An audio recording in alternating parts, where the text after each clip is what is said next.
labai gęsta ta energija ir tikrai ne visuomet pasiekia finišo tiesiąją pirmoji, bet visuomet vadovauja bėgimui nuo starto. Taigi energija pirmoji, Vyniai Saknusen antroje pozicijoje.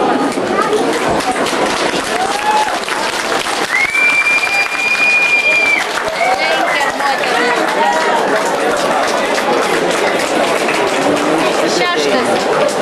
Gal jau nepavyks. Žirgas, kuris sušuoliavo starto tiesioje ir matome dabar reikia dėti daug pastangų, kad pavykti grupelę, kurioje keičiasi lyderis. Lyderis išeina Vyniai Saknusen į pirmąją poziciją, energija kol kas antroje vietoje laikosi.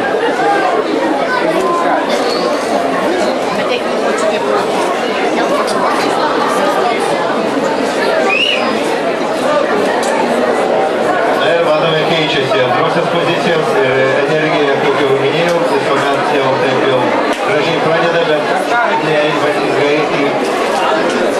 O pirmąją vietą iššauna žirgas Tartaras.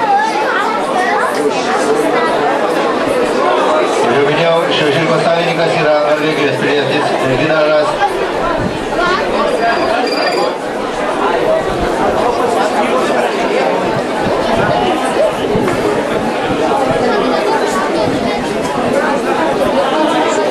Na ir finišo tiesioji taip pat sustatys į viską į vietas, kaip minėjau, priekyje Tartar, kuris finišuoja. Šešis savininkas Norvegijos pilietis Vieto.